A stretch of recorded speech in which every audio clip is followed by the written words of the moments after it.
আমরা এখন রওনা দিচ্ছি দীঘার মোহনার দিকে।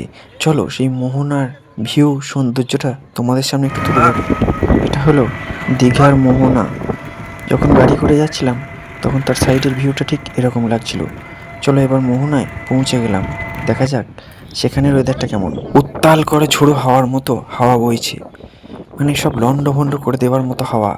আর অসম্ভব সুন্দরভাবে ঢেউগুলো আছড়ে পড়ছে পাড়ের দিকে।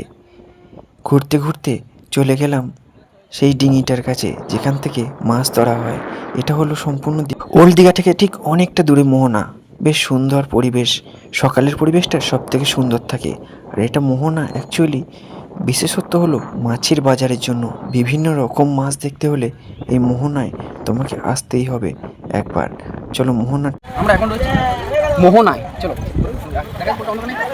ওই যে দূরে ট্রলারটা দেখা যাচ্ছে, ওই ট্রলারের উপরে মাছ ধরা হয়েছে এবং সেই মাছগুলি বাজারে নিয়ে দেখাবো সেই মাছগুলি কী কী মাছ ধরা হয়েছে। মোহনার এখানটা বেশ শান্ত, এখানে ঢেউয়ের পরিমাণটা অনেকটা কম, কারণ এখানে অপর প্রান্ত যেটা রয়েছে সেটা অনেকটা ঘেরা রয়েছে। এখানেই নাকি সঙ্গমস্থল বলা হয়। যাই হোক, মোহনাটা অসম্ভব একটা ভিউ দিচ্ছে। চলো এবার এসব দেখতে দেখতে মাছের বাজার থেকে একটু ঘুরে আসি। তার আগে আরেকবার দেখে নেব ভিউটা। চলো মাছের বাজারগুলো একবার দেখে নেওয়া যাক। গলদা চিংড়ি, ভেটকি, কাঁকড়া, জেলিফিশ, অক্টোপাস, ইলিশ, গলদা চিংড়ি।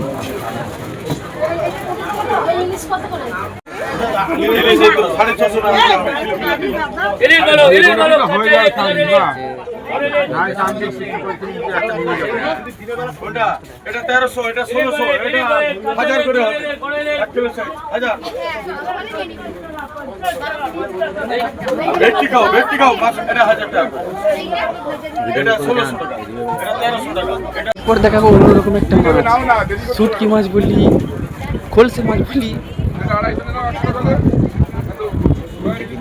কি মাছ এগুলো? শুকিয়ে তো কত বড় শুকিয়ে গেছে, শুকিয়ে গেছে।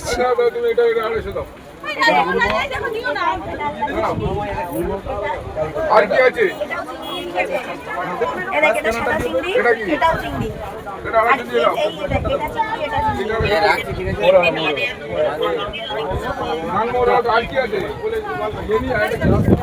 চলো আরো দেখতে গেলে ভিডিওটা পুরো কন্টিনিউ করো আমার সঙ্গে, ভিডিওটা কন্টিনিউ করো।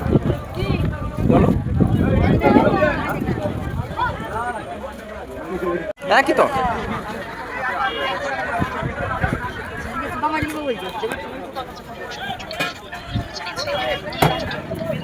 অক্টোপাস। এই যে সামনে ডালটা রয়েছে এটা হলো অক্টোপাস, আর পেছনেরটা এটা হলো জেলিফিশ। অসম্ভব সুন্দর লাগছে, ভাবিনি অক্টোপাস প্লাস জেলিফিশ এই দুটোকে আমি দেখতে পাবো।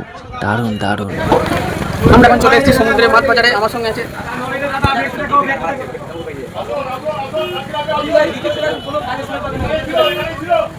কি মাছ? মাছগুলো প্রিন্টিং করা ধবধবে ইলিশ।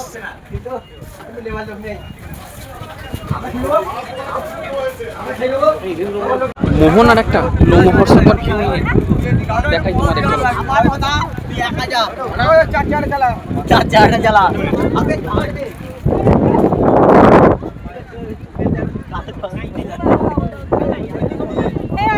এখানে ঢেউটা কেমন পায়ের ওপর আসে পড়ছে, যা অসম্ভব লাগছে। ঢেউটা পায়ের ওপর কেমন আসে পড়ছে, লাগছে, বিভৎস লাগছে। এখানে ঢেউটা যখন পায়ের ওপর আসে পড়ছে।